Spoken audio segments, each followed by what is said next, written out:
안녕하세요. 청취자 여러분. 오늘 저희가 좀 깊게 파볼 주제는요. 바로 테슬라 로보택시 출시에 관한 겁니다. 최근 블룸버그 보도 내용을 중심으로 이게 과연 언제, 어떻게 시작될지, 또 어떤 의미가 있을지 한번 자세히 알아보겠습니다. 네, 안녕하세요. 정말 많은 분들이 관심을 가지시는 주제죠. 그렇죠. 자, 일단 핵심 내용부터 보면요. 블룸버그가 6월 12일, 그러니까 얼마 안 남았는데 텍사스 오스틴에서 테슬라가 로보택시 네트워크를 시작할 계획이라고 보도했어요. 날짜가 꽤 구체적이죠. 네, 상당히 구체적인 날짜가 나왔어요. 근데 이게 처음에는 테슬라 직원들만 이용할 수 있다? 뭐 이런 얘기도 있고요. 네, 맞아요. 그게 좀 중요해 보이는데요. 사실 테슬라가 뭐 로보택시 공개 행사도 8월에서 10월로 미루고 그랬잖아요. 그런 걸 생각하면 6월 출시는 예상보다 좀 빠른 것 같기도 하고요. 그렇죠. 일정이 연기되는 경우가 종종 있었으니까요. 근데 이번엔 일단 내부 직원 대상으로 먼저 시작하는 거라 어쩌면 좀 더 현실적인 계획일 수도 있어요. 아, 내부 직원 대상이라서요? 그럼 이게 일종의 뭐 테스트 같은 걸까요? 네, 뭐랄까, 최종 실증 테스트 단계, 그렇게 볼 수 있을 것 같습니다. 실제 도로 환경에서 직원들이 직접 타보면서 예상치 못한 문제점은 없는지, 시스템은 안정적인지 마지막으로 점검하려는 의도겠죠. 위험 부담을 줄이면서 실제 데이터를 확보하려는 거군요. 맞습니다. 일론 머스크도 1분기 실적 발표 때 6월 말이나 7월 초쯤에는 일반 대중에게도 공개할 수 있지 않을까? 이런 뉘앙스로 얘기했거든요. 그러니까 내부 테스트 후에 생각보다 빨리 확대할 수도 있다는 거죠. 그렇군요. 그럼 테스트 이야기가 나왔으니 말인데요. 최근 오스틴에서 좀 흥미로운 모습이 포착됐다고 하던데요. 아, 네. 그 FSD 완전 자율주행 시스템 테스트 차량 관련해서요. 네. 안전운전자가 운전석이 아니라 조수석에 앉아 있었다고요? 사실상 시스템에 개입하지 않은 채로 운행했다는 건데. 네. 이전에는 운전석에 앉아서 언제든 개입할 준비를 하고 있었는데 이제는 조수석으로 옮겼다는 건 그만큼 시스템 안정성에 대한 자신감이 좀 붙었다. 이렇게 해석될 수도 있겠죠. 물론 LA나 오스틴에서 소규모 내부 테스트는 계속 해왔고요. 자신감이라. 근데 안전 문제는 여전히 좀 신경 쓰이는 부분이잖아요. 특히 최근에 NHTSA, 그러니까 미국 도로교통 안전국에서 테슬라에 뭘 물어봤다면서요? 아, 네. 그게 또 중요한 지점인데요. 악천후 같은 특정 상황에서 FST가 얼마나 잘 작동하는지 이런 걸 좀 상세하게 물어봤다고 해요. 악천후요? 아, 네. 이게 그냥 단순한 절차라기보다는 이제 정말 FST가 예측 불가능한 실제 환경, 예를 들어 비가 많이 온다거나 눈이 온다거나 할 때도 안정적으로 작동하는지 그 부분을 좀 더 집중적으로 보겠다는 신호일 수 있습니다. 하긴 그렇죠.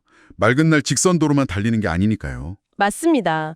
결국 대주의 신뢰를 얻으려면 이런 까다로운 조건들까지 다 극복할 수 있다는 걸 보여줘야 하니까요.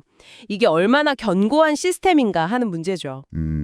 그럼 초기 운영 규모는 어느 정도일까요? 보도에 따르면 모델 Y 차량 한 10대 정도로 아주 작게 시작할 거라고 해요. 10대요? 생각보다 훨씬 적은데요? 그렇죠. 일단은 데이터랑 사용자 피드백 수집에 집중하려는 것 같아요. 잘 되는지, 불편한 점은 없는지 이런 걸 먼저 파악하려는 거겠죠. 그러면서 연말까지는 수천 대로 늘릴 계획이라고 하고요. 네, 머스크는 그렇게 얘기를 했죠. 여기서 또 흥미로운 게 최근 텍사스에서 시작한 FSD 얼리 액세스 프로그램 있잖아요. 네네. 그 프로그램 참여자들이 제공하는 실제 주행 데이터가 이 초기 로보택시 운용이랑 또 향후 확장 과정에서 꽤 중요한 역할을 할 수도 있을 것 같아요. 어떻게 보면 수많은 베타 테스터들이 미리 데이터를 쌓아주는 셈이니까요. 아, 그렇겠네요. 데이터 수집에는 도움이 되겠어요. 근데 운영하려면 차량 말고도 신경 쓸 게 많을 텐데요. 뭐 보함이라든지 차량 청소, 충전 같은 거요. 아, 그게 정말 복잡한 문제죠. 물리적인 측면인데요. 특히 충전 같은 경우 나중에 나올 로보택시 전용 차량은 무선 충전 같은 걸 지원할 수도 있겠지만 지금 당장 투입되는 모델 Y는 그게 안 되잖아요. 그렇죠. 모델 Y는 지금 무선 충전 기능이 없죠.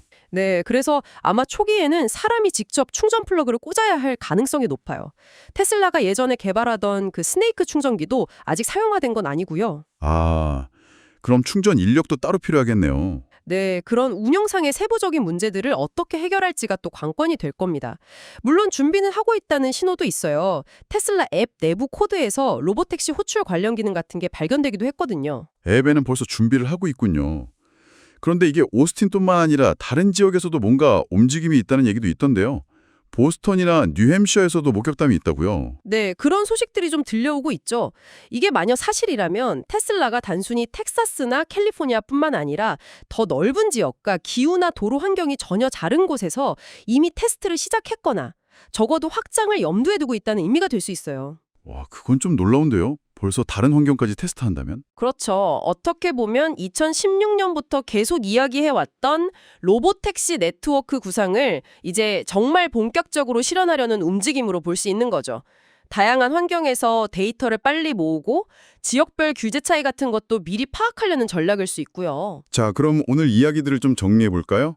테슬라 로보택시 출시는 임박한 것 같긴 한데 처음에는 내부 직원 대상으로 아주 소규모로 시작한다. 네, 맞아요. 단계적으로 접근하는 거죠. 그러면서 실제 운영 데이터를 쌓고 시스템을 계속 개선해 나갈 계획이고요. 안전성 관련해서는 규제 당국과도 계속 소통하고 있는 것 같고, 네, NHSA 문의 같은 걸 보면 그렇죠. 그리고 이미 오스틴을 넘어서 다른 다양한 환경에서의 확장까지도 염두에 두고 있는 듯한 그런 정황들이 보이고 있다. 뭐 이 정도로 요약할 수 있겠네요. 어쩌면 정말 몇몇 미국 도시에서는 조만간 운전자 없는 테슬라 택시를 보게 될지도 모르겠습니다. 네, 상당히 흥미로운 시점입니다. 자, 그럼 마지막으로 청취자 여러분, 당신께 한번 질문을 던져보고 싶습니다. 테슬라가 이렇게 초기 소규모 운영을 시작하는데요. 2단계에서 가장 중요하게 확인해야 할 사용자 피드백이나 핵심 데이터는 과연 무엇일까요? 아, 좋은 질문이네요. 단순히 뭐 차가 잘 가더라 이런 기술적인 걸 넘어서요. 실제 도시 환경에 이 로보택시가 잘 통합되고 또 일반 대중들에게 자연스럽게 받아들여지기 위해서 가장 먼저 해결해야 할 문제, 그러니까 비기술적인 장벽은 무엇이라고 생각하시는지 한번 고민해 보시면 좋겠습니다.